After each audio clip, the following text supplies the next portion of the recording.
Good evening, everybody. My name is Hani Sayed. I am the chair of the Department of Law. First of all, I would like to welcome you on behalf of Dean Fahmy to the 76th Tahrir Dialogue. Dean Fahmy would have loved to be with us today, but he's currently in China, hopefully representing well GAP as always.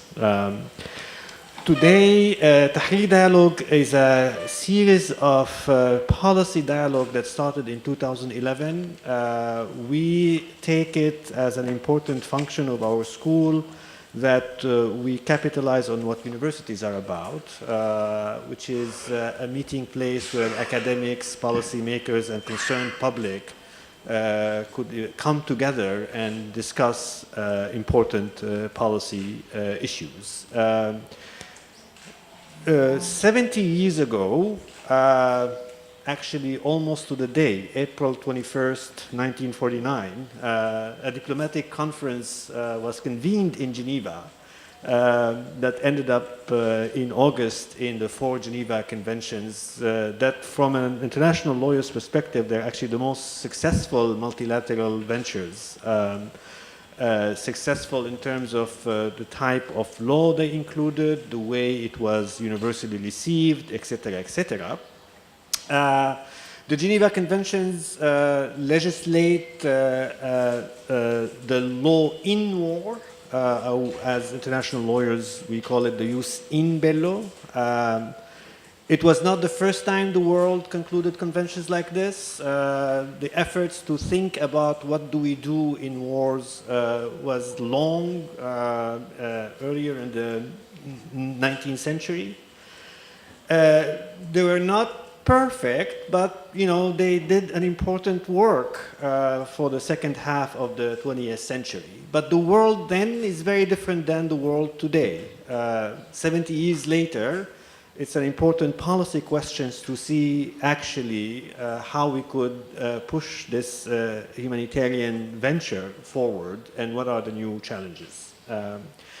I'm going to introduce the moderator for this session, and then he will take over and explain to us how this session is going to proceed. My colleague Khaled Mansour, who's teaching a course on humanitarian operations and the law and politics of humanitarian operations at the Department of Law at the AUC. He has actually 30 years of experience in conflicts and countries in transition around the world in the fields of human rights, humanitarian aid, peacekeeping, and journalism. He covered the first all-race elections in South Africa in 1994, worked in Afghanistan 2000 to 2002, in Iraq 2003, in Lebanon 2006, and Sudan from 2008 to 2010. He was the UNICEF Global Director of Communication between 2010 and 2012, and then the Executive Director of the Egyptian Initiative for Personal Rights between 2013 and 2015. He now leads rights and aid research for the Arab Reform Initiative, and he writes in journals and comments in media on current affairs, as well as he is a teacher in the Department of Law. So please join me in welcoming our speakers, and then I leave it to Khaled to take the way. Thank you, Khaled. Thank you very much, Hani. I have this ego massage trip now, so very, very long introduction, but thank you. Thank you very much. As Hani said, we are here almost 70 years to the date since the 4 Geneva Conventions, or at least the negotiations, started in Geneva. And I think 4 months later, in August, they had the first signing. And the main question we have for this session, for which I would like to thank all of you for being the brave souls who came. I will not make a link about how important the international humanitarian law is and the number of attendance here, because I think they are still relevant. But the main question of this session will be about the relevance of the 4 Geneva Convention and other parts of the international humanitarian law 70 years after they were signed. As Dr. Said said, the world has changed and we have new wars. And the very simple questions we will have today are whether these codes, with the changes and the additional protocols that they had over the years, are still adequate, and if not, in which ways? What are the attempts to make them more adequate, to be more compatible with the kind of wars we have now, etc., etc. And for that, we have 3 speakers, starting from the far left. We have Mr. Ronald Ofteringer, who is the head of the International Committee of the Red Cross here in Egypt. The ICRC, or the Red Cross, is a custodian of the 4 Geneva Convention. And to his right, we have Cecilia Udden. Cecilia is not only a veteran journalist, but she's a veteran war journalist. She covered a lot of conflicts, especially in this area, over the last maybe 20 years. I think 18 of her 25 years in journalism were spent in this region, and some of them are in conflict areas. She herself just came back a few weeks ago from Syria.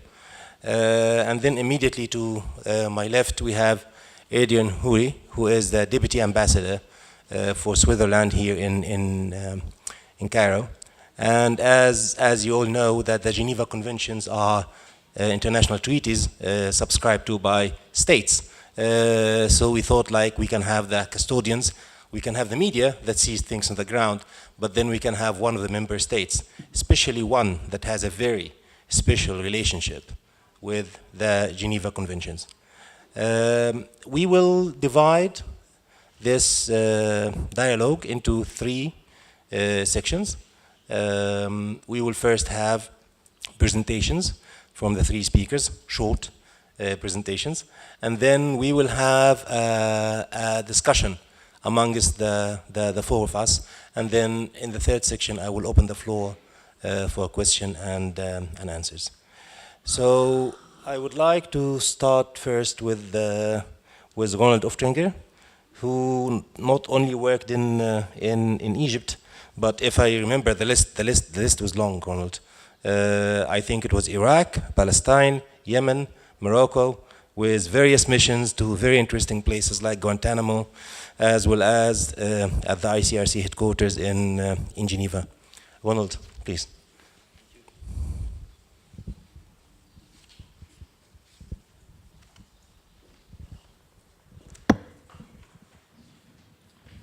Good evening, ladies and gentlemen. It's an honor and a pleasure to speak at the American University in Cairo on this special occasion of the 70th anniversary of the 4 Geneva Conventions, which falls also into the 100th year or the anniversary of the AUC itself. So I would like to thank Professor Nabil Fahmy, the founding dean of the Global Affairs and Public Policy School, Dr. Hani Assayed, and of course Khaled Mansour. It's a very timely topic if we look at conflicts and sufferings around us. But I have to mention from the outset that I am not a lawyer and I do not have a military background. I'm a humanitarian practitioner. So the Geneva Conventions protect the core of humanity in the worst of times. They were designed to protect people in war. They are the legal framework for our action and one of the sources for the principles that guide us on a daily basis: humanity, impartiality, and neutrality. In this presentation, I would like to speak briefly about the essence of the conventions of international humanitarian law, the situation 70 years ago that made the states at the time agree on these rules, the considerable changes in the nature and dynamics of contemporary conflict, and what this means for the respect and the violations of the Geneva Conventions and IHL, and finally the way we as humanitarians and custodians of this law have been dealing and will be dealing with these challenges. War is, of course, as ancient as mankind, and rules and customs limiting the excesses of war have existed in all cultures and civilizations. As Dr. Hani said, modern humanitarian action and humanitarian law came into being in the second half of the 19th century only. So ICRC was founded in 1863, and 1 year later, the first Geneva Conventions for the Wounded and Sick was adopted. The entire world suffered from and witnessed the enormous horrors of war in the Second World War. The battlefields in Europe, in Asia, and in North Africa, the Holocaust, tens of millions of civilian deaths, extermination and concentration camps, suffering and death of millions of prisoners of war, forced labor and starvation, destruction of an unprecedented scale that brought humanity to the edge of the abyss and laid bare the glaring gap in legal protection for civilians. In response, as we heard from Dr. Hani, so only 5 years after the war, the diplomatic conference was convened in Geneva on the 21st April 1949, bringing together representatives from almost all states at the time and with the ICRC as an expert. As one of the few independent states not from the Western world at the time, Egypt represented Africa and the Arab world together with Ethiopia, Syria, and Lebanon.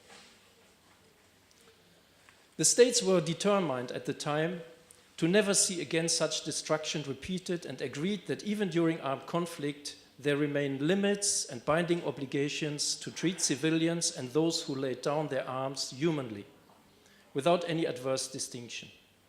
This translated into a comprehensive review of the 3 existing Geneva Conventions on the protection of wounded and sick on land, on the protection of wounded, sick, and shipwrecked soldiers at sea, on the protection of prisoners of war, and it led to the adoption of a new, the 4th Geneva Convention on the protection of civilians. In 1949, the representatives of the states, drawing lessons from the Spanish and Greek civil wars, adopted a visionary set of rules in Article 3, common to the 4 Geneva Conventions, to regulate for the first time armed conflict not of an international character in law of war treaties, which means people who are not or no longer fighting must be treated humanly, they must receive the medical care that they deserve, and this guided only by medical considerations. Those who search, collect, or care for them, impartial humanitarians, must be respected and protected, and thus not be punished for the mere fact of providing treatment or care to the wounded and sick. After only 4 months of negotiations, this binding law found universal acceptance and came into place, demonstrating, despite the continued divisions in the aftermath of the Second World War, an astonishing political will and resolve from states to reach a consensus for humanity.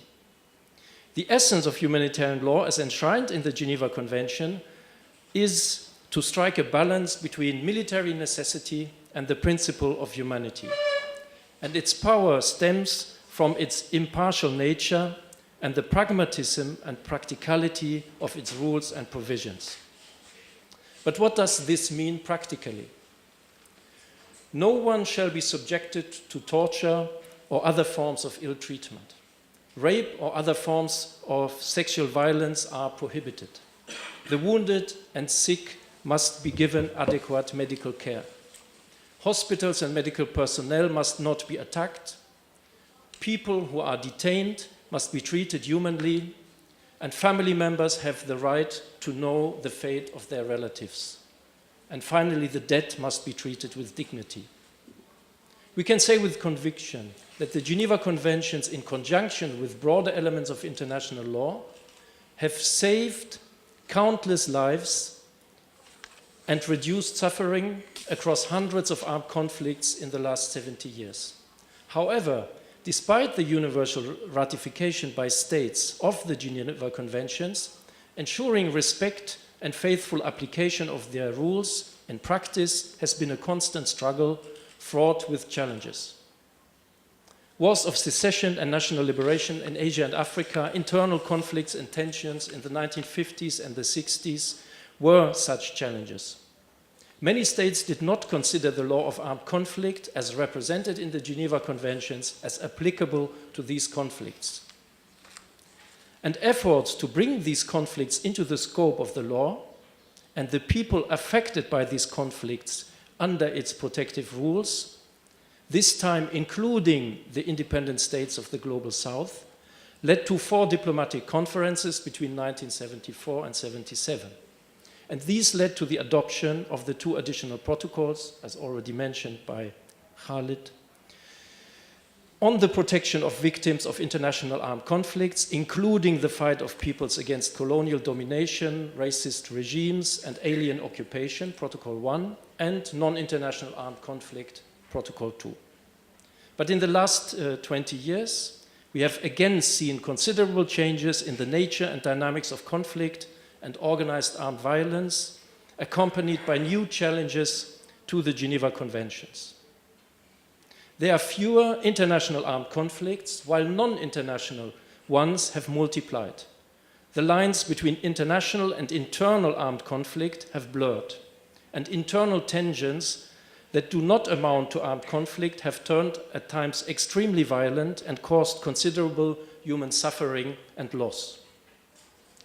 We have also seen a proliferation of non-state armed groups and other armed actors or players such as private military companies, security companies, criminal gangs, and more armed groups have emerged in the last 60 years than in the previous 6 years. In particular conflicts such as Syria, Afghanistan, Iraq, Yemen, Somalia, and Libya, complex alliances and coalitions of states have emerged. States have supported armed forces and non-state armed groups of other countries with training, equipment, weapons, financing, and political cover. New technologies and weapons such as drones are being increasingly used on the battlefield by state forces and by non-state armed groups, and autonomous weapons are being developed, and generally modern technologies are increasingly used as means of warfare. Battles are being fought again in populated areas, risking too many civilian lives and destroying critical infrastructure and disrupting essential services. And acts of terror and counterterrorism operations are entrenched in the dynamics of conflict. Counterterrorism laws and practices circumvent or abrogate existing legal frameworks. The impartiality of humanitarian action is threatened when it's criminalized as material support to designated entities. These features and the accompanying or underlying dynamics of global power shift, geopolitical competition, and polarization have led to widespread violations of humanitarian law with grave consequences. 20 million people in the Arab region have had to flee conflict, and 37 million are in need of assistance. Hundreds of thousands of people have been killed. Well over 1 million injured. Tens of thousands of people have been captured or detained or have gone missing. Essential civilian infrastructure, health, water, electricity, has been damaged or destroyed. Access to the remaining services is severely hindered by the hostilities, by explosive remnants of war or rampant crime. And behind all these figures are millions of stories of individual human suffering. The complex alliances, military partnering, and proxy warfare have led to a dilution of responsibility, the fragmentations of chains of command, and unchecked flow of weapons, in general to a climate of impunity with civilians bearing the brunt of it. And we may add at least 2 further elements. With modern means of communication, social media, and citizens' journalism, the excuse of "we didn't know what was happening" can no longer stand. And the existing mechanisms for conflict resolution, mediation, and the prevention of conflicts have been weakened, undermined by divisions and political self-interest in the multilateral system, with the consequences that the conflicts have loomed on or transformed and generated further fragmentation and suffering affecting generations. The blatant violations of IHL, we have always seen and still see today demonstrate beyond any doubt that lack of respect of IHL has devastating consequences. There are additional reasons for us to undertake serious efforts to ensure greater respect of IHL within this changing dynamics of conflicts. Efforts that the ICRC undertakes with all parties to a conflict since its very inception. Let me mention here two such efforts. As part of the dialogue with all parties to the conflict, the ICRC has reinforced its efforts and structures to engage in humanitarian dialogue with non-state armed groups, to ensure access to affected populations, the security of humanitarian operations, and the respect for humanitarian rules. It has engaged with an increasingly complex array of non-state armed groups and has developed, adapted, and contextualized engagement strategies, often across borders, that refer to the equivalent of existing humanitarian rules in the doctrines and norms of these groups and local populations. Currently, we are engaged with around 200 groups worldwide on operational and other humanitarian concerns. And secondly, we address the behavior of the conflicting parties, which produces the humanitarian consequences through engaging directly with parties to the conflict, but also, and that's important, with the states that support them, to put in place measures to ensure respect for international humanitarian law and to exercise responsible and accountable influence and leverage on each other. This includes responsible arms transfers, vetting of armed groups, trainings in the conduct of hostilities and engagement with civilian population, and leveraging political influence to ensure compliance with the law and ensuring protective measures that are to be taken when executing military action. But don't get me wrong, there are and there have always been instances where IHL and the principles guiding it are respected. Ambulances and humanitarian convoys being allowed passage at checkpoints and their personnel respected and protected, wounded and sick being cared for impartially, vital installations being spared, persons no longer participating in hostilities and detainees being treated humanly, concerted efforts by parties to a conflict to address both the circumstances leading up to violations as well as their consequences, ensuring that lessons are learned and doctrine, procedure and policy adapted. So respect for IHL is a collective moral, ethical as well as legal responsibility. Still, more has to be done.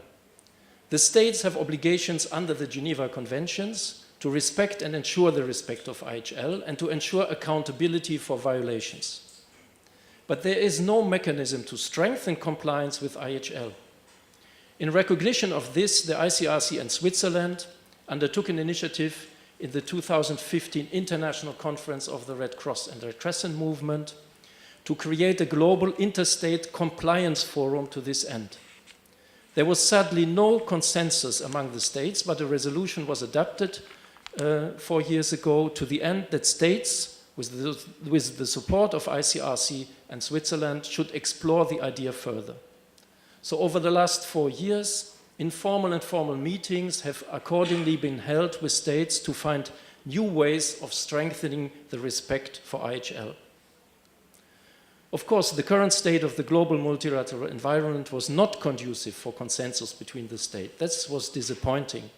However, the consultations have confirmed that IHL remains an appropriate international legal framework for regulating the conduct of the parties to armed conflicts and providing protection to the persons affected.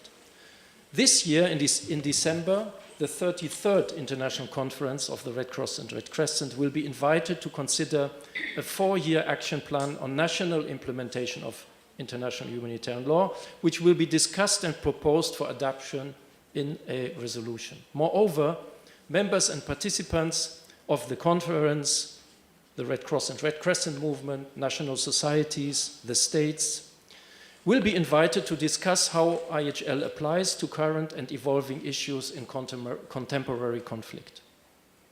So to conclude, and looking forward to the other contributions and lively discussion, let me reiterate that for us, the Geneva Conventions are relevant rules for the present and not old commitments from the past. The protection of people's safety, dignity, and well-being during armed conflicts, such as children, women, older people, injured and sick, people with disabilities, and detained persons is indispensable. Those basic rules are still highly relevant in contemporary armed conflict to protect all affected populations and ensure that everyone, even enemies, are seen as human beings.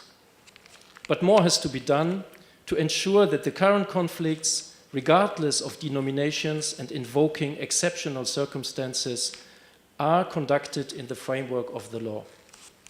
We need to interpret the rules in light of armed conflicts today and be open to the possibility that some rules may need to be adapted in order to meet the challenges posed by contemporary armed conflict. I thank you very much for your attention.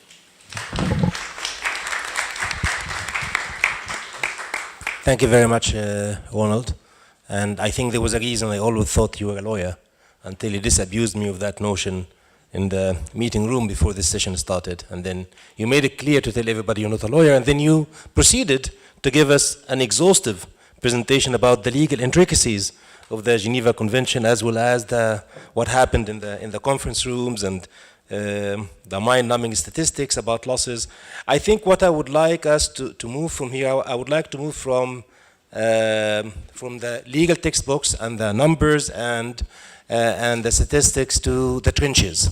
Because at the end of the day, we are talking about war, we're talking about death and blood and gigantic losses. That numbers sometimes make us inured to the facts on the ground.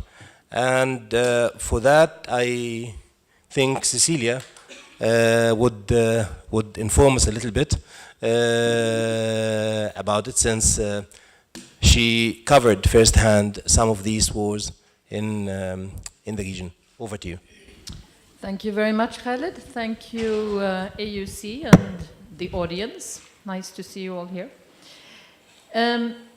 What really struck me when I was preparing for this was how rare it is for me to think of the Geneva Conventions when I'm reporting from war zones, which I'm quite ashamed of. But the fact is that usually you can't really see how they can apply. I see it clearly if I'm on the West Bank and I can argue with people about, I think it's paragraph 49 that says that you should not transfer population to occupied territories. And you see the settlements with 600,000 settlers on the West Bank.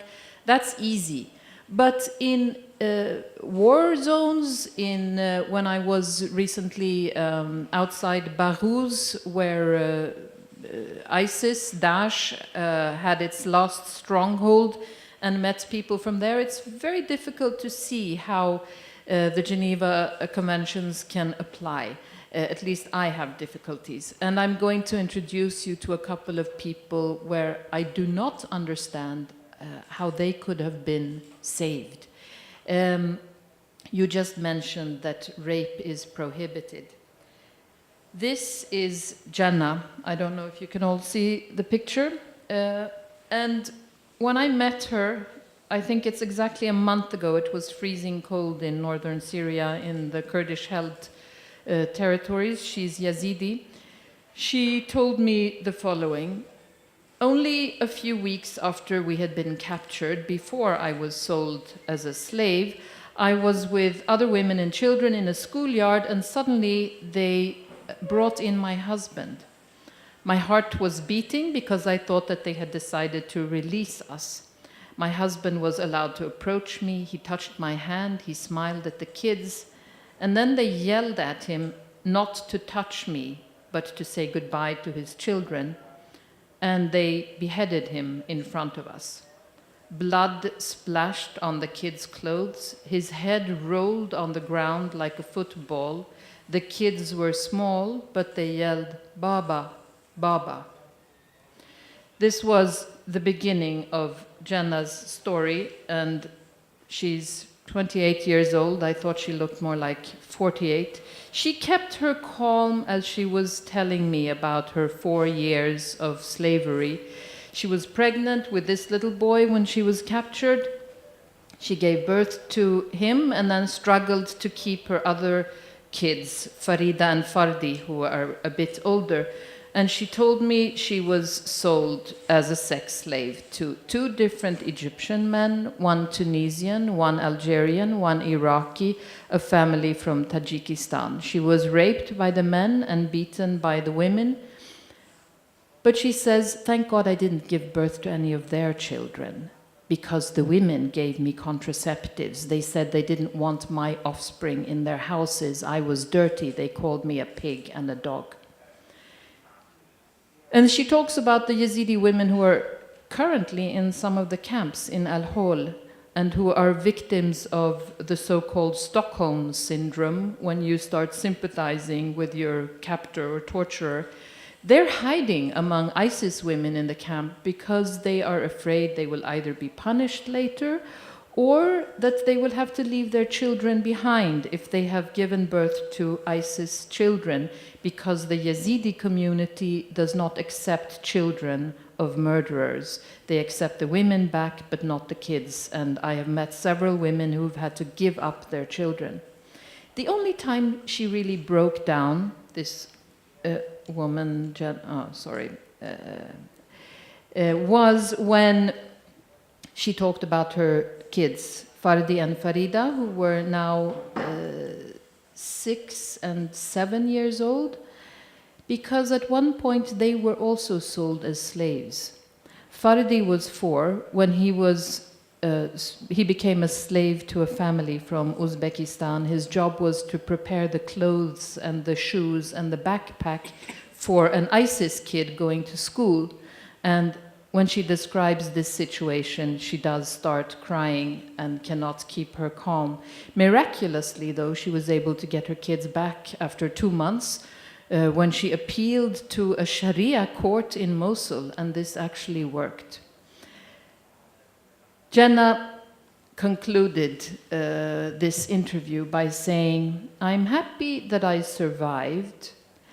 I think of it all the time, mainly because I would not have wanted to die in an airstrike in Bahrouz, because I did not want my blood to be mixed with theirs in death. I don't know how the Geneva Accords would have applied to Jenna, how anything could have prevented this. She was a slave with ISIS. And on the other side are the ISIS women who were evacuated, whom I met outside Bahrouz, and their children. And this is now a huge debate in Sweden, what to do with all these kids. And there are tens of thousands of them.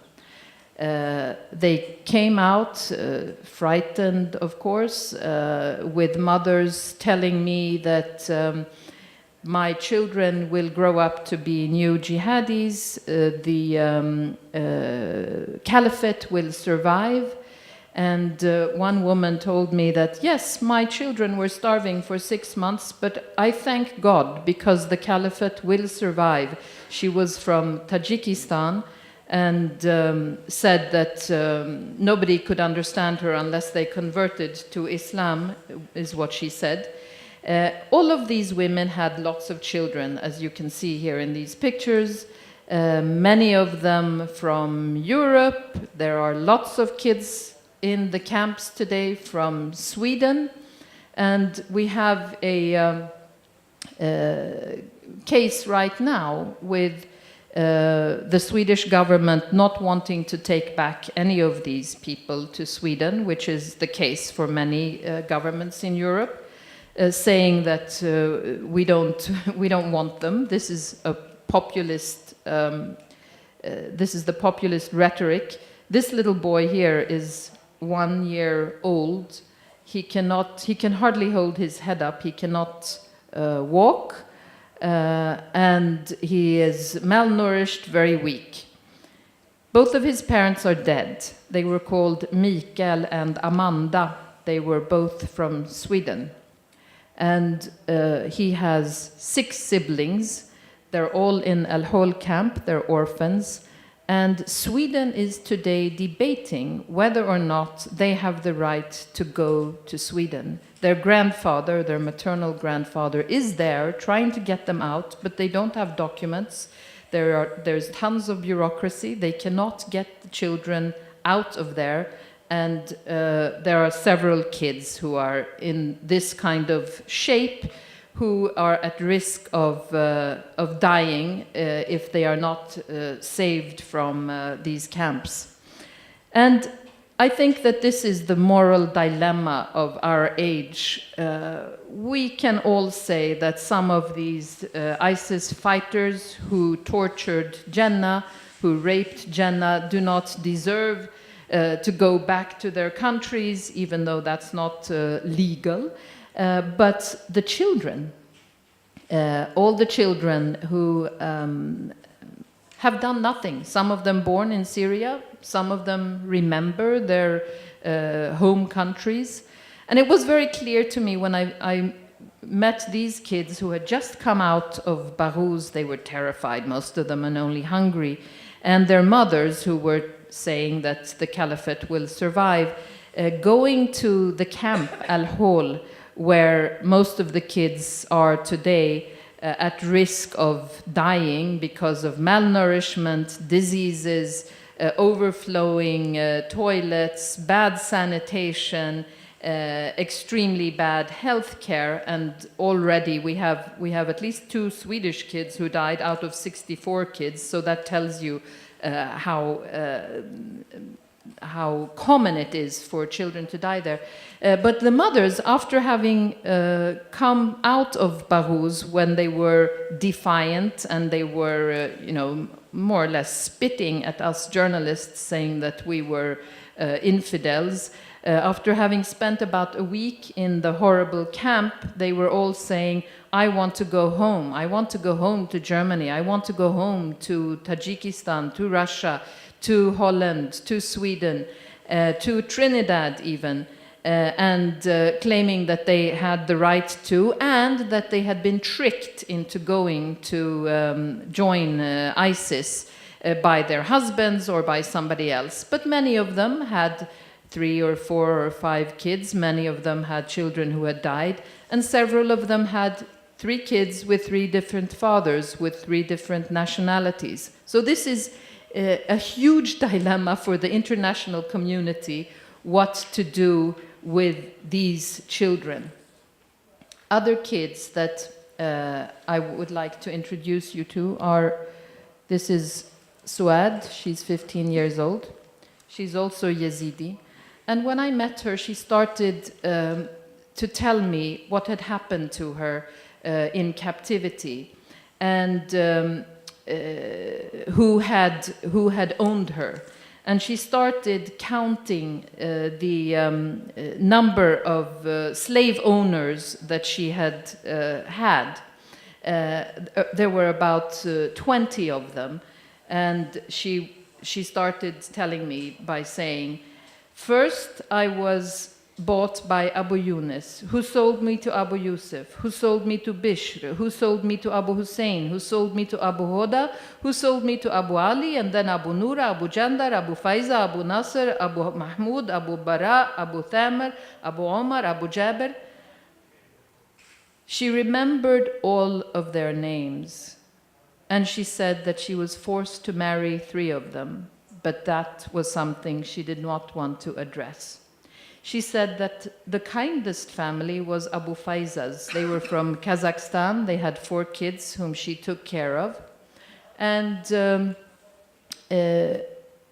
Faiza was very kind to me, she said. I was like a family member. But when Abu Faiza died on the battlefield, Faiza had to move to the widow's house and she had to sell me. And that's when I cried. There was another little girl with her. We blurred the pictures when publishing them on Swedish Radio. The other little girl did not remember her mother tongue, Kurdish, Jolene. She was not talking at all when we met her. She said after a while that she didn't like photographers and that she had broken the camera of one photographer who had been there the day before. We had brought candy for these kids, Julene and Suad, sponge bananas, and I offered them some of these sponge bananas and gave some to a Kurdish photographer who was there also, Soran. He was a little bit chubby with a big belly. And so I told Julene, he has probably had too many sponge bananas, don't you think? She tried to hide her smile at that point. And then we started saying, Ya Ammu Moz, Uncle Banana, is your stomach full of bananas? And this amused her slightly. She hadn't been talking for several days. And then she looked a bit shocked at the disrespect we were showing this bearded adult, and we encouraged her to go and punch him in the belly. At that point, she started laughing, she cracked up, and then talked and talked and talked about things that had happened during the past 2 days after she had been released from ISIS, but she still refused to say anything about what went on during the 4 years when she was a slave. She didn't remember her language. She could not speak to her mother because she did not remember her mother, who was a survivor. They had a Skype call, but Jolene, in the end, refused to talk to her. These children, the ISIS children, are, in my view, some of the most problematic dilemmas of warfare of our age. But of course, it's not only militias or terror organizations who are problematic.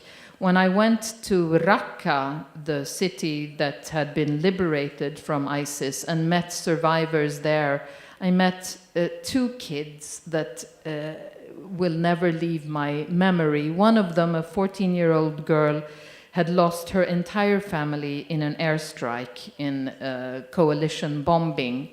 And she said, well, what can I say? When I asked her if she was, relieved that ISIS was no longer there, she said, no, I'm relieved that the bombing has stopped. And her uncle was sitting next to her, encouraging her to say that, yes, we're happy that ISIS is not here.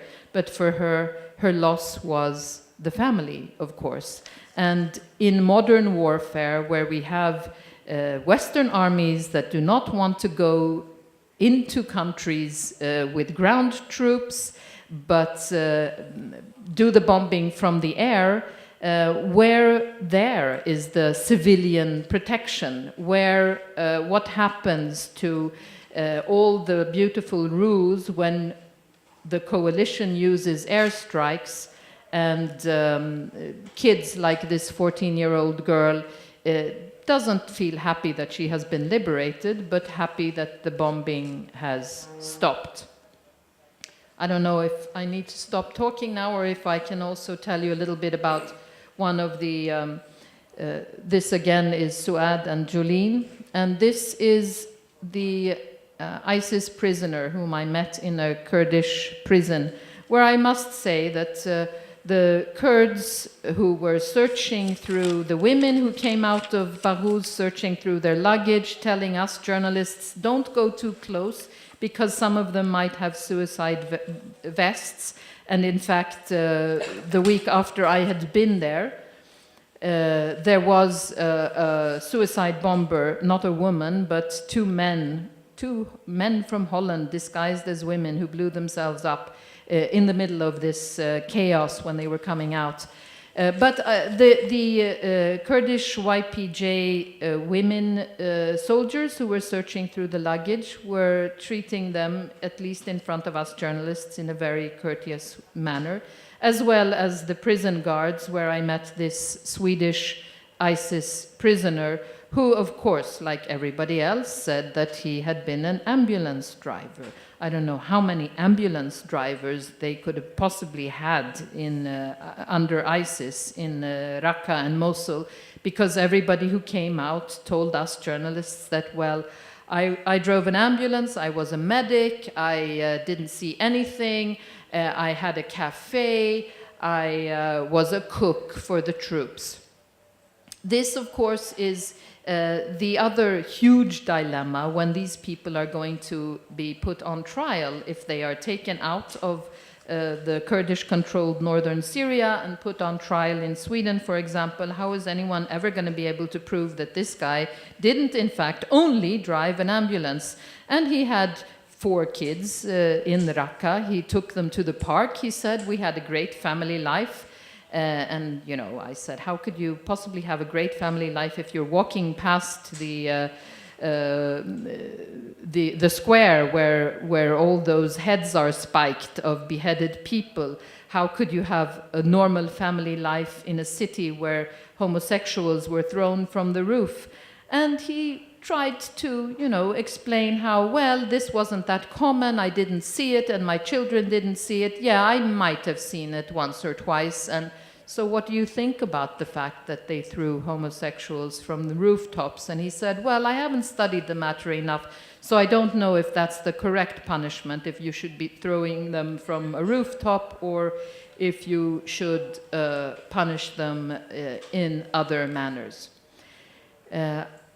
I've talked for too long, I know, Khaled, so I'll stop there and hope to take questions later. Thank you very much.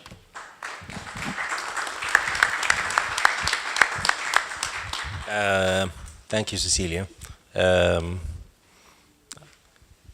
I think we will leave the trenches now after this dose.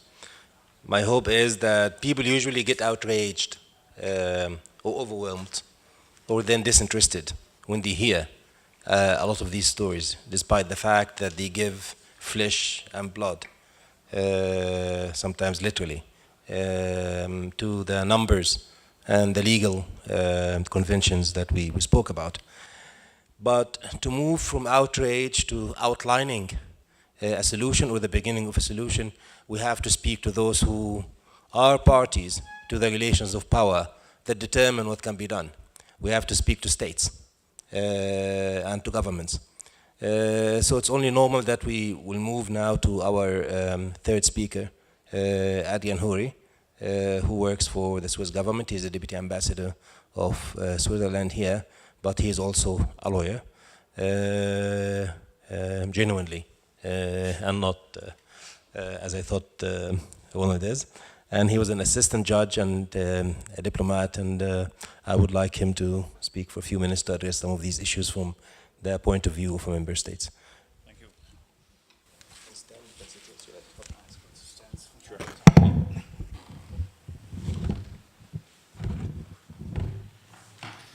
Well, thank you, Khaled, for the nice introduction. You're putting the threshold high on expectations, what a lawyer can do. Or a government representative. Good evening, everybody. It's not easy to have a speech or a presentation after what we've just heard from the field, what Cecilia just presented. It shows to me, that I'm privileged.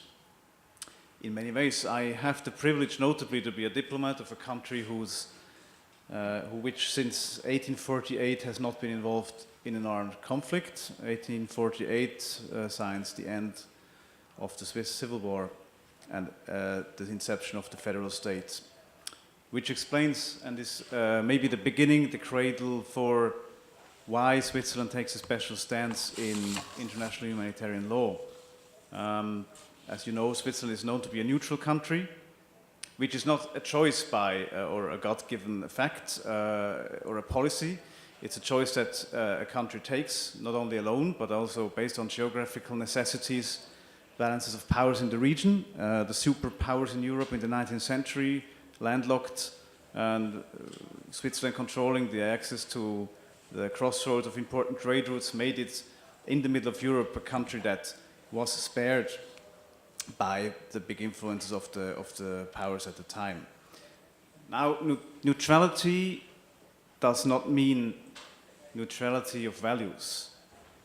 Not taking part in conflicts obliges, rather, to commit to humanitarian engagement in the world. in the promotion of human rights, in peace promotion, and in the rule of law.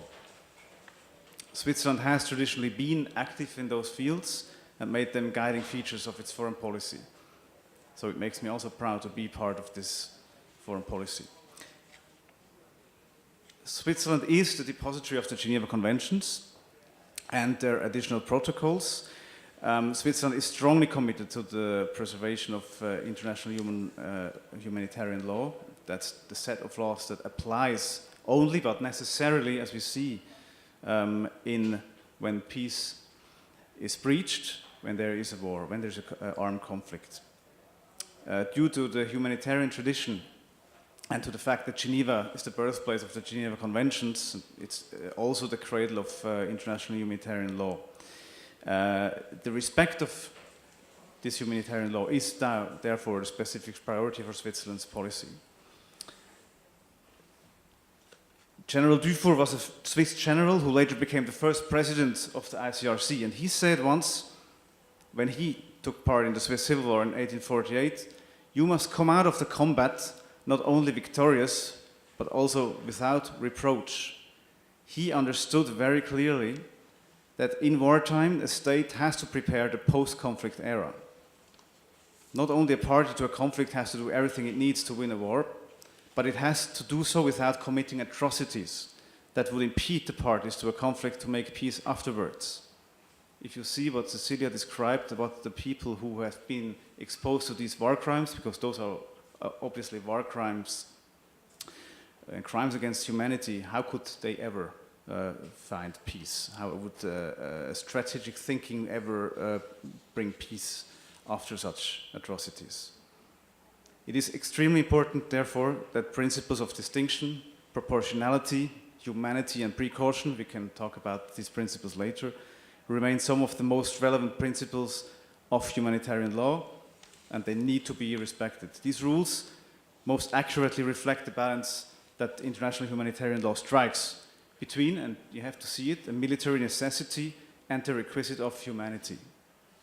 Switzerland not only reiterates the importance to respect these principles, but also makes constant efforts to promote and reinforce respect for IHL, international humanitarian law, as one of the permanent features of its foreign policy. I think it's important to note that this is not a Swiss invention. You find the principles of international humanitarian law in Chinese writings that date way back, 1,000 years back. You find them in Islamic law, where you can see how these principles are applied. If any organization who would say it fights according to Islamic rules and law, you will find the principles of humanity there. Now, instruments to be used, this is again a state perspective, to ensure and reinforce the respect of international humanitarian law are so-called good services, that's mediation between conflicting parties, public condemnation of violations, call for parties to respect the humanitarian law, and take diplomatic démarches. Most important, but also, would be education, training of soldiers, training of combatants.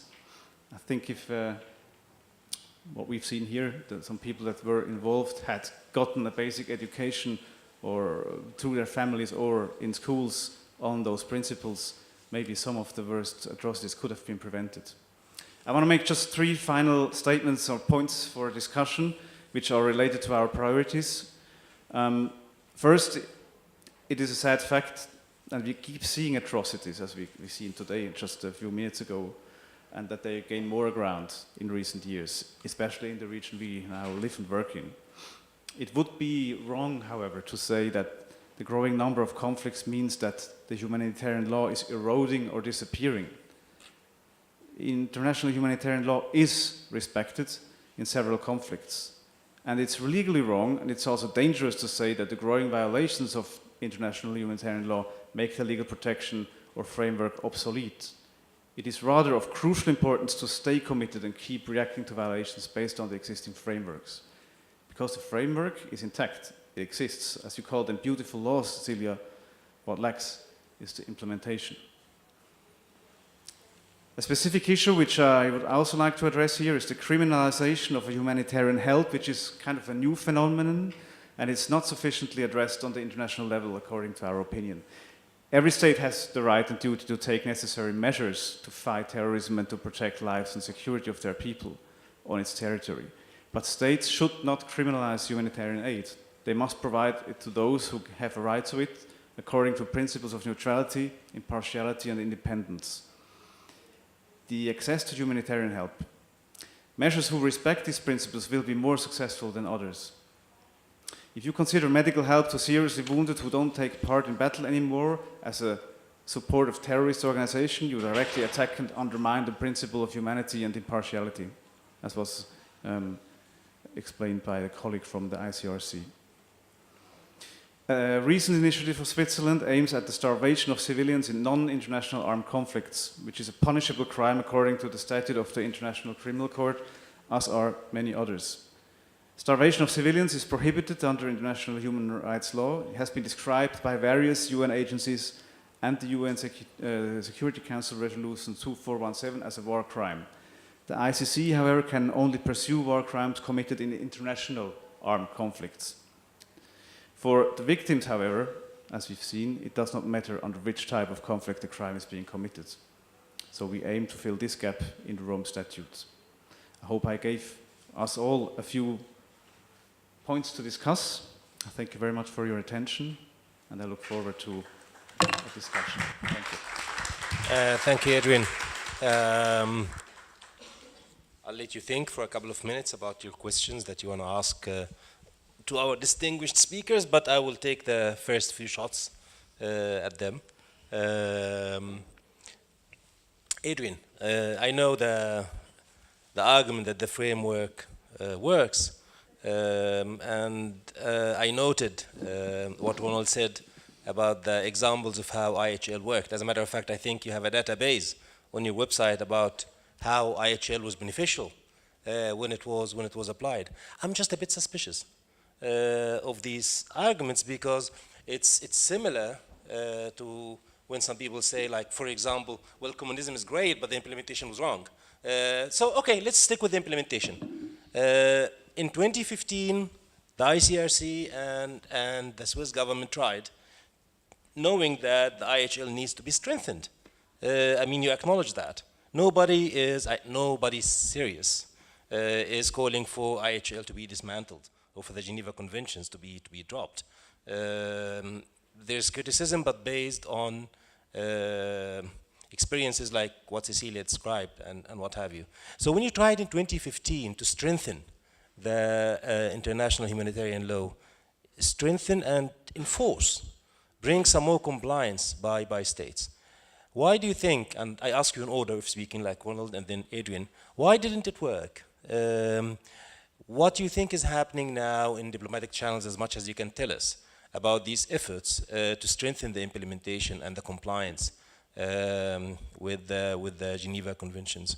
And what are your thoughts about the future of these efforts by ICRC and the Swiss governments and hopefully other states which are interested? Thank you. Yes, please start first. And then I'll give you a chance. You just finish. Okay. I mean, the consultations brought out a number of elements, but I think we can already say very clearly that there is too much divisions in the international community that such a process would today happen. So therefore, I referred back to this very strong political will after the Second World War, where the international community, or what we call today the international community, was as well divided. Yeah? It was probably the build up towards the Cold War. The positions were very divergent, and when we go into the details of the negotiations, during the diplomatic conference, you can find a number of things where this comes clearly out. But despite that, there was strong enough a will to agree on these basics, to agree on a common Article 3. I watched a US-American Army dissemination movie about the Geneva Conventions and IHL that dates back to the late 60s, and where this army officer speaks about the negotiations during the diplomatic conference and about Article 3, and he said very clearly this element that the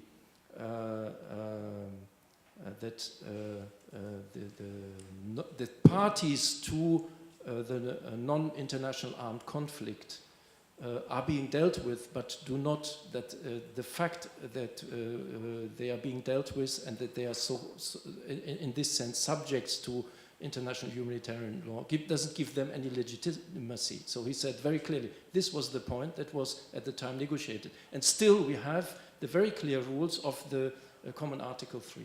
And I think this momentum today is missing. But I wouldn't say that this now, it was a setback. It is disappointing not to have reached that. But now, for example, when we are looking at some of the example that Cecilia has given, yeah, and I think we are all shocked and appalled by what happened to the Yazidi community, by the sexual enslavement, and I think many would have thought that these kind of atrocities and violations would be better left in history than appearing again in the second decade of the 21st century. But they have happened, and we know also that in other wars and conflict, similar things have happened. So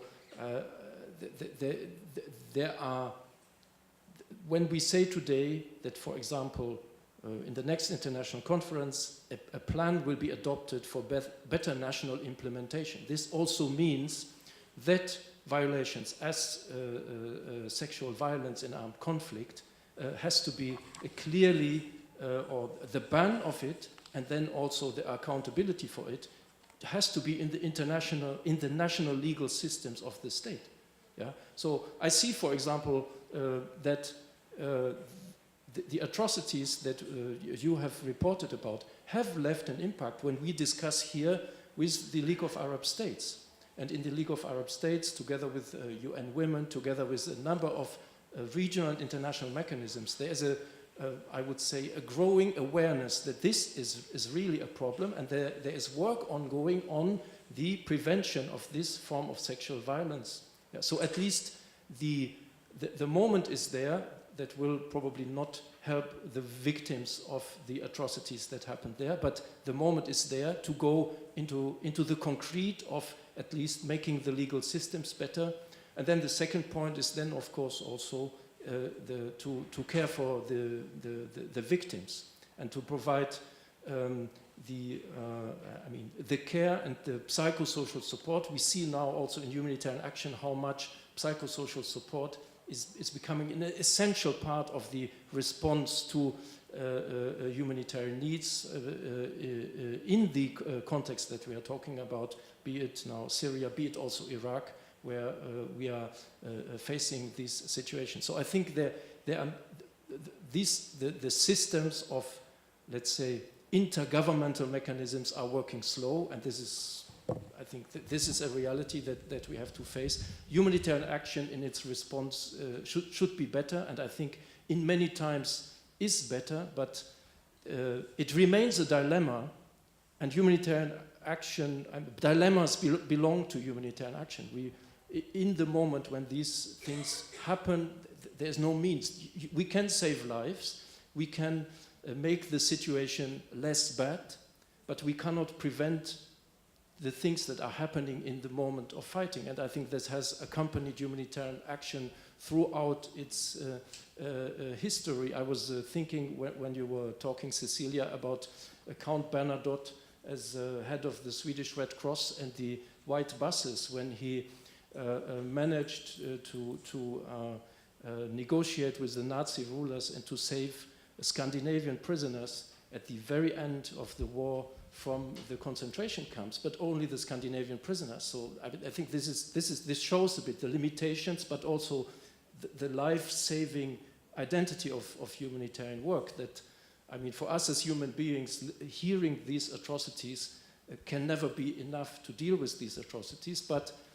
let us hope that the process with the states on these different levels, now again through the international conference this year, here on a regional level in the Arab world with the Arab League, on individual state level to integrate humanitarian law and make the accountability for violations of humanitarian law possible, at least be a part of the solution. So thank you very much, Ronald, for this guarded optimism, and I think I would like Adrian to make us either more optimistic or more guarded about what will happen in December with the conference. Or with Well, the future of strength. Optimism is our job. I think, but beyond those, like I wouldn't say superficial statements from diplomat, it's one of the realities or maybe frustrations of a job, as you said, that these processes take very long. We are appalled, and we don't know what it takes, what kind of catastrophe it must take to bring about a change, as it was in 1865, where we had 10 very simple, basic rules applying to victims, soldiers in the field, in the battlefield. It took until 1949 then again to involve civilians, whereas the atrocities of World War I and II, which were just as terrible as today's, just didn't, there was no legal set of rules at the time looking at civilians. And then it took again until 1977 to sign the additional protocols. So it's true that despite these atrocities happen, and we're still appalled by them, these processes just take very long. And looking at the process you mentioned in the last 4 years, I wouldn't call this a failure. It is disappointing that you cannot come up in the year 2019 with a set of rules or an institutionalized mechanism to implement the law that is there. But you have an exchange of states, and you might even seize the momentum to generated by this intergovernmental process now to go ahead. Predictions of what's in there, as you can see, and I would be rather, it would be daunting to make a prediction. But currently this conference is being prepared. We are very keen on having these exchanges between the governments. I think one point to line out is they are most fruitful when they involve practitioners and if they're non-politicized. I think this is an important lesson that was drawn from the exchanges we had. That certainly would be important. So it is always a diplomat's job, as I said, but to highlight also positive effects and to disseminate international humanitarian law by various means of public diplomacy as well. So you try, and education, as I said, would be all these means, that the platforms to use them and put them into force. Another point certainly would be that the national committees could be active, because after all it's an intergovernmental process. The nations, the states are responsible to implement it. So activity by the national players, the national organizations and their universal meetings would certainly be important as well. Very good. I mean, I do prefer optimism, even if of the will, rather than pessimism of the intellect, as they say. But this requires patience. And media doesn't have patience.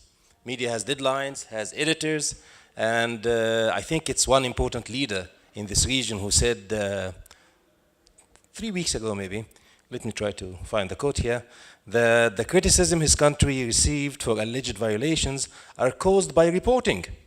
He said, and I paraphrase here, it wouldn't have happened if they hadn't reported it. And my question to you, does he have a point or not? Because in certain ways, sometimes over-reporting of certain issues and under-reporting of others shapes what we expect, shapes our impatience. Like, why aren't states moving faster? We have seen, I think, much more than, we've seen a lot of the Yazidi women stories, but I think for 2 weeks, all of us saw what happened to the Jordanian pilot, for example. We did not see clearly what happened in Aleppo with the government bombing. We have seen nothing about what happened in the Central African Republic, the DRC. All these very underreported places. So in a way, the media itself is also party to shaping the public opinion. If you want to share your thoughts on that. And you can use my mic. Thank you. Yes, of course, media is not only impatient, media is also stupid and one-sided and sees only one conflict at a time for various reasons. I mean, there are reasons, cynical reasons, there are economic reasons for under-reporting Yemen and over-reporting other conflicts, of course. And I think that on the one hand, media's impatience with things not moving on the bureaucratic front when we see kids dying because they can't get their papers in order to cross a border, this is necessary. And I'm happy to belong to media in that sense. On the other hand, I think there is a huge danger with media's impatience, because this impatience feeds into the notion that states are useless, governments can't do anything, the UN is useless. I mean, this is Trump rhetoric that creates a feeling that since they can't do anything, since the UN won't move here, or my government won't move here, I have to do it on my own. So we get a bunch of, I mean, there are lots of media cowboys who feel that they need to do it on their own. But I think we have to discuss this and find a way of due process with more urgency. Sometimes urgency is of necessity, even if you have to go through a due process of getting that little kid a passport. And this I find lacking very often when speaking to officials in governments or in the UN or the UNHCR, anywhere. And this creates the frustration that turns into populism. Thank you. I'll let you come into this if you want, but go ahead. Because I think now we made these remarks about slowness and let's say the difficulties for the states to get their act together.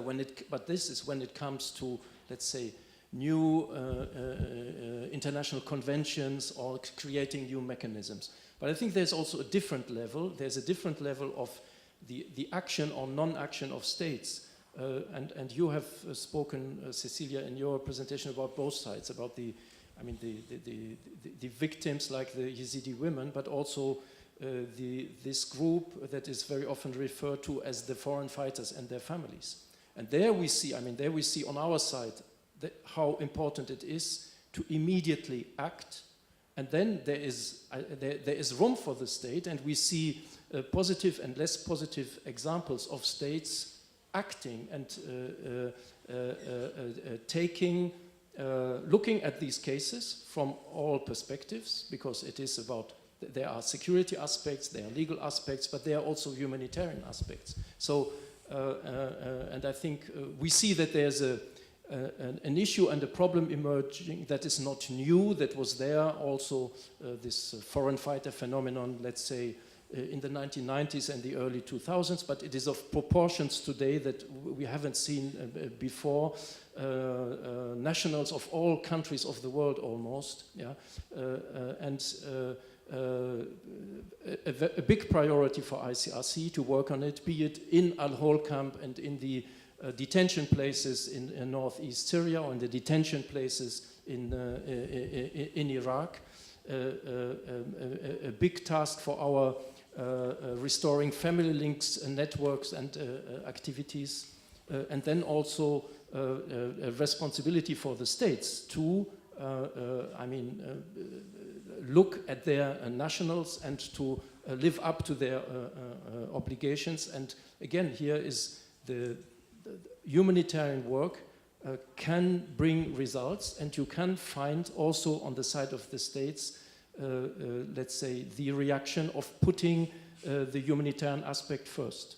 And we have, for example, brought back 12 unaccompanied Egyptian children from Libya who were 2 years in a shelter of the Libyan Red Crescent after the Battle of Sirte. And on this issue, the Egyptian authorities put the humanitarian aspect first, and these children are now reunited with their grandparental families. So we see positive examples, but we are very much aware of the challenges that this issue will present over the next years. Thank you. I can continue to hog the questions, but I can also let you ask questions if you have any questions from the floor. Hani?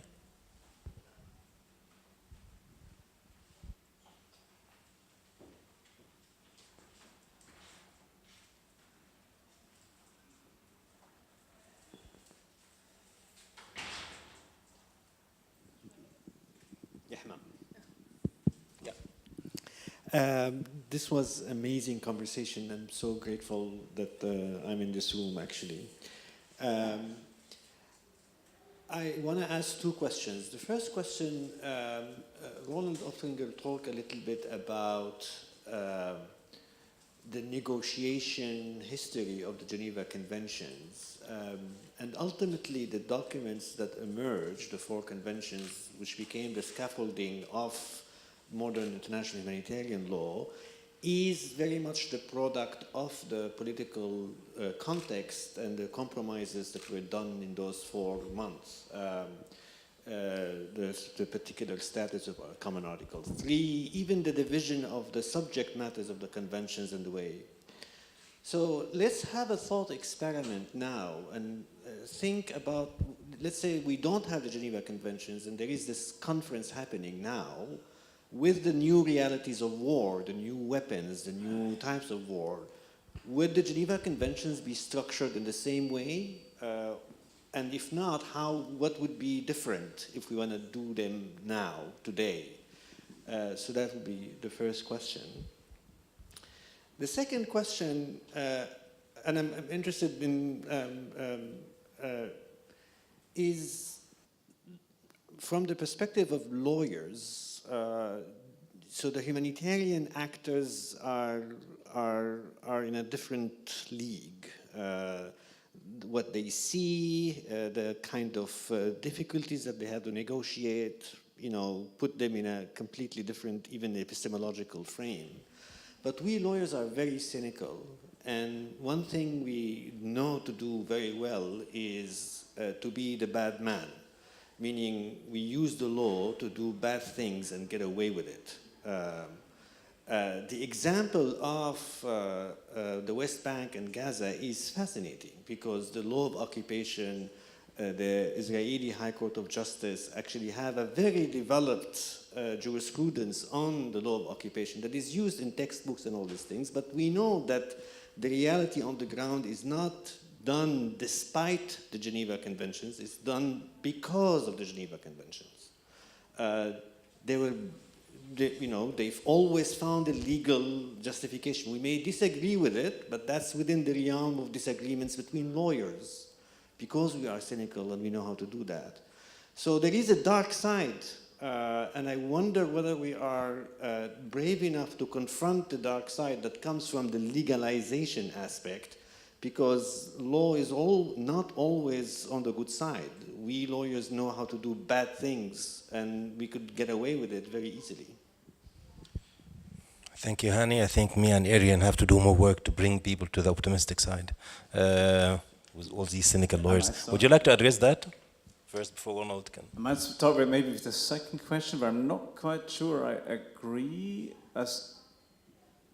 It's sometimes surprising, actually, if you do diplomatic démarches and see these discussions, how strongly that states insist that they are legally correct, that they really are finding a legal basis to justify what they're doing, and it can even be rather helpless in some points where you see that I think it's impressive that there is actually a standing instruction on certain representatives to argue legally for certain policies, without going into many details, but to say, an observation status at the UN will not give you the right to accede to the International Criminal Court statute. That's every decent international lawyer knows that's wrong. And in this case, I think that the law rather exposes, or the set of laws exposes those people who try to play the advocatus diabolo. That's an observation I made. I'm actually often surprised how strongly people insist that their actions are legal, and knowing, and everyone in the room knows it's not true, and thereby expose the bad intentions. Ronald, do you have any comments? Did I ask this question well? Very well, very diplomatic. Do you have any comments on that, or? I think the answer is better given by a representative A lawyer of the against state, a lawyer. but I would say that maybe one subject that would clearly come, if today there would be negotiations about, let's say, rules, then the issue of terrorism and fight against terrorism would take a much more prominent role in it, and would tend to take a bigger space as a set or situations in which specific rules apply. Subjects on which we would say the opposite, that when the fight against terrorism takes place in a situation that is an armed conflict, the rules of armed conflict apply. So I think we could see at least this as one element where the negotiations today would look different.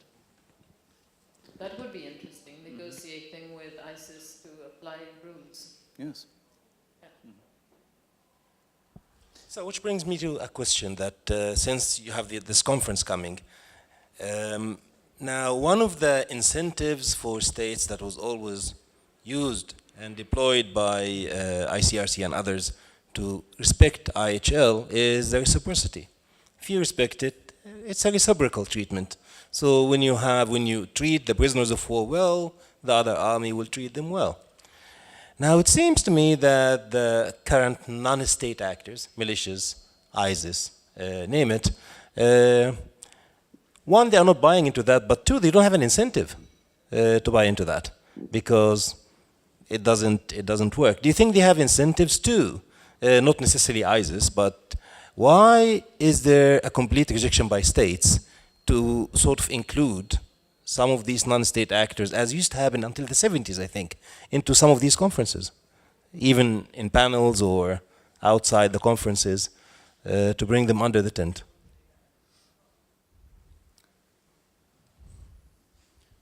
I mean, you see many situations on the ground where you can see that there are interests that non-state armed groups engage.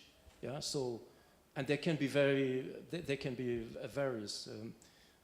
For example, ICRC did a new study about routes of restraint in war.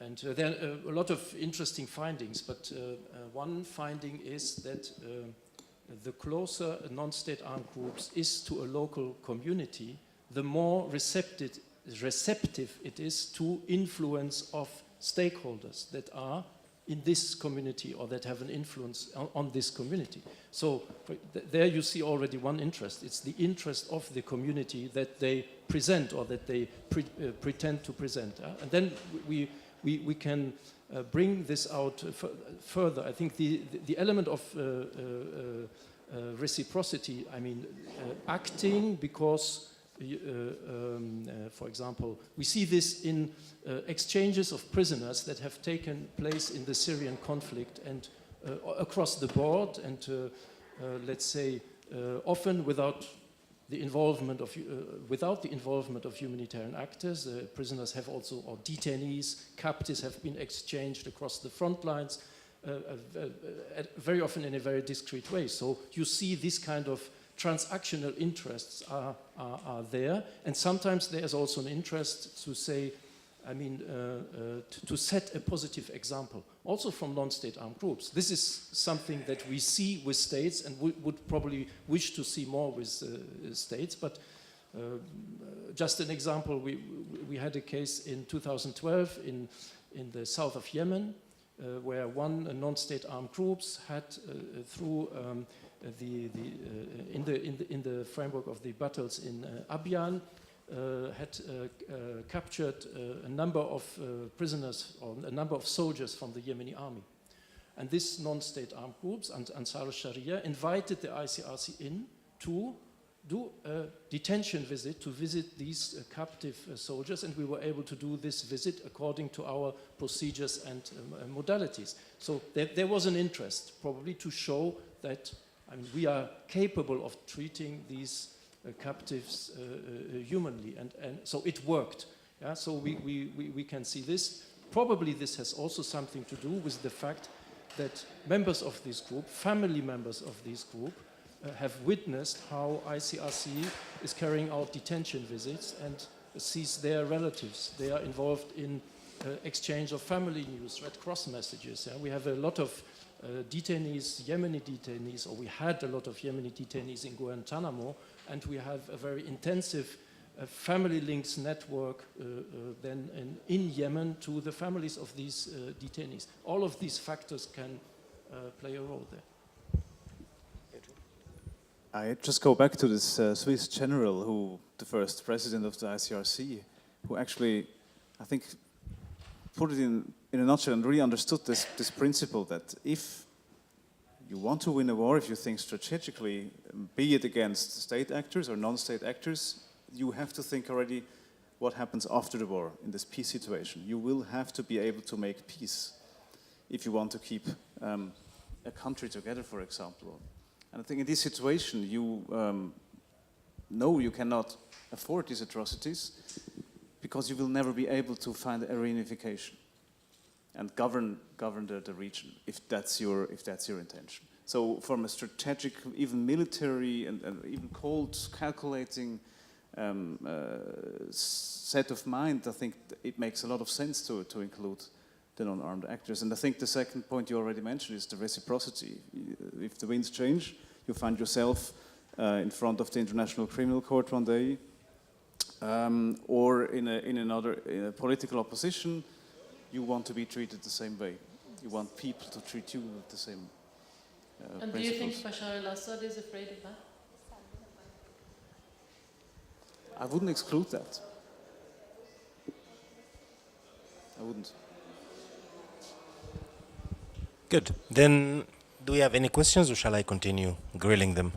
Do we have a mic? Moving mic? Can we have a mic, please?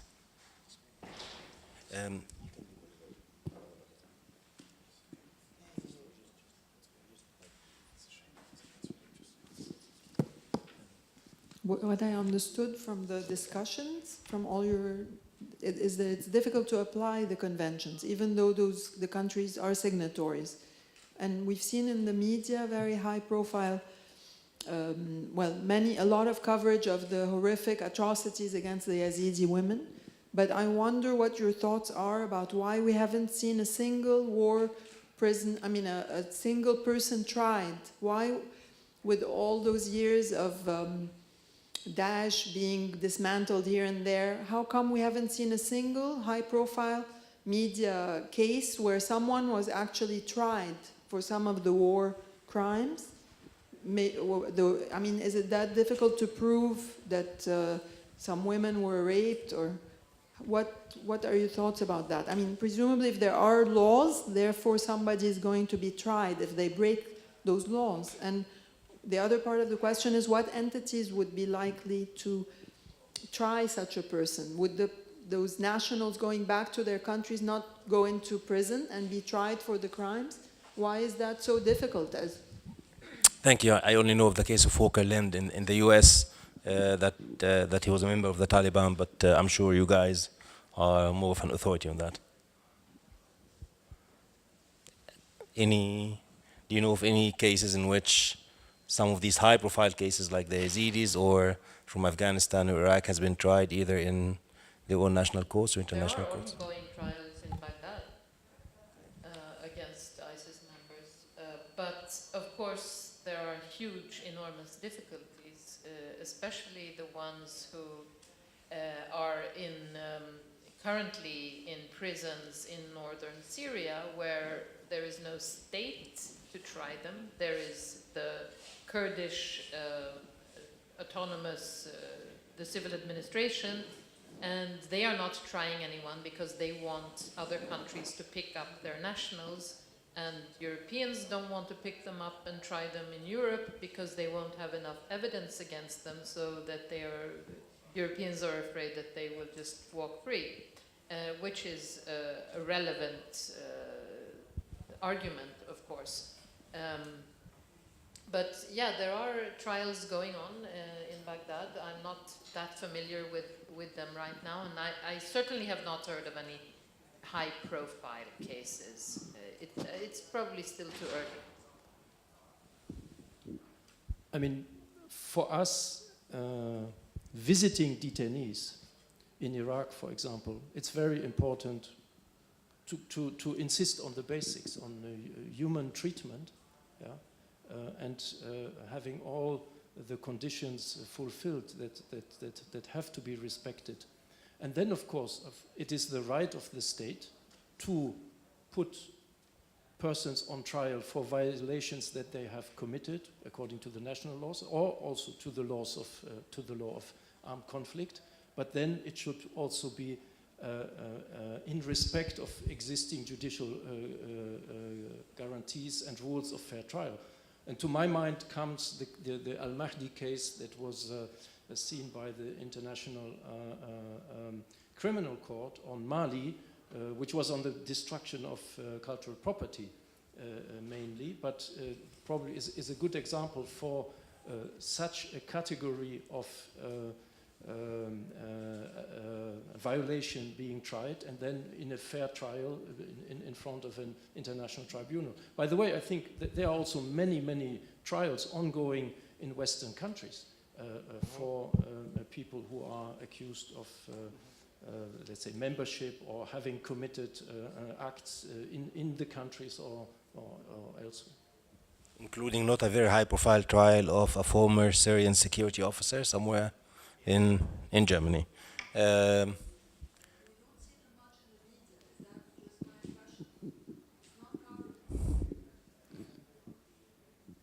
doesn't make it to the front page, but if you follow these issues, then you will see that it's happening. But it doesn't make it to the front page because, as we know, if it bleeds, it leads, as they say, like it has to. And this is not bleeding. This is a deliberate. I'm not going to use slow anymore. It's a deliberate process. So, and it's a court procedure, so it takes time and stuff like that. And I don't think it's adjudicated yet. I mean, he's not convicted yet. Do we have any questions from? Oh, yeah, just holding the microphone. Sorry, please go ahead. No, but I noticed media coverage in one of the first cases now in Switzerland on these trials, but only before. So there was a big discussion on what to do and the dangers, the public security of these teenagers returning from a war zone. Then there was the trial, and there was a really small note. They were tried for belonging to a terrorist organization as they were 15. The youth penal law applied. They got into a special facility where they would be discussing and treated in, and that what just made maybe a two-liner. It doesn't seem to be as interesting to see what really happens in trials, but the big discussion ahead is what's in the headlines. That's my personal view and experience from my country. Oh, you want me to defend the media? Yeah. Well, of course, it not. all Or not. depends on the trial. If it's a trial where there is evidence of atrocities committed against someone that people have heard of before, I'm sure the trial would be much more high profile than a two-liner. Well, very good. I have a rather technical question that I was asked, not really asked, but I had a discussion with it with a lawyer in Germany a few months ago about. And this lawyer, whose gender and country will remain anonymous, was discussing with me the culpability and the jurisdiction of what this person did for 2 years when this person was in the military of their country, sitting in a very high-tech room near Berlin, dropping drones in Yemen. And we had a very long discussion. I mean, I am not a lawyer. But I think these are issues that you have to deal with as states, maybe as media, but also at the ICRC, because you have lots of new technological advances, starting from cyber warfare, drones, strange and ambiguous chains of command. Some big companies like G4S and Academy, which used to be Blackwater, which has made hundreds of thousands of people, including people fighting in Yemen. I mean, this, I'm sure, presents like a lot of legal challenges to you. I mean, how are you approaching these issues? How are you thinking of them? I mean, is there any work within the ICRC or any international body working with these issues?